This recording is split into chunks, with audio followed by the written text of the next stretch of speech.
దేవుని పిల్లలని మీ అందరికీ వందనాలు. మనం దేవుణ్ణి చాలా అడుగుతూ ఉంటాం. అడిగినప్పుడు దేవుడు కూడా మనకి చాలానే ఇస్తూ ఉంటాడు, చాలా ఇచ్చాడు. అయితే విశ్వాసులుగా మనం దేవుణ్ణి అడిగేటప్పుడు ఎలా అడగాలి? మనం దేవుణ్ణి ఏదైనా అడిగితే అది దేవుని యొక్క చిత్తానుసారంగా ఉండాలి. దేవుని చిత్తానుసారమైంది మనం అడగాలి. తర్వాత రెండోది, అడిగిన తర్వాత దేవుడు ఇవ్వకపోతే పడిపోయేటువంటి అవిశ్వాసం కానీ, అల్ప విశ్వాసం కానీ మనలో ఉండకూడదు. తర్వాత మూడవది, మనం అడిగిన దాని విషయంలో కల్తీ జరగకూడదు, కల్తీ చేయకూడదు. మనం దేవుని ఎదుట మన సమస్యలు చెప్పుకున్నాం, తీరుస్తాడని. అవే సమస్యలు మనం మరలా మనుషుల దగ్గర చెప్పుకోకూడదు. అంటే అలా చెప్తే అది కల్తీ జరిగినట్టు. అంటే దేవుడి యందలి విశ్వాసం లేదు అన్న అభిప్రాయంతో మనం ఇతరులకు చెప్పకూడదు. దేవుడు చేస్తే చేస్తాడు, చేయకపోతే చేయడు.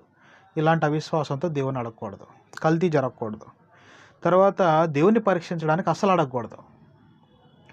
దేవుడు ఇస్తాడో ఇవ్వడో అనేటువంటి పరీక్ష దేవునికి పెట్టేలాగా మనం అడగకూడదు. తర్వాత దేవుడు మనకేదైతే ఇవ్వాలని మనం కోరుకుంటున్నామో అది మనకు ప్రయోజనకరమైతేనే దేవుడు మనకి ఇస్తాడని మనం నమ్మాలి.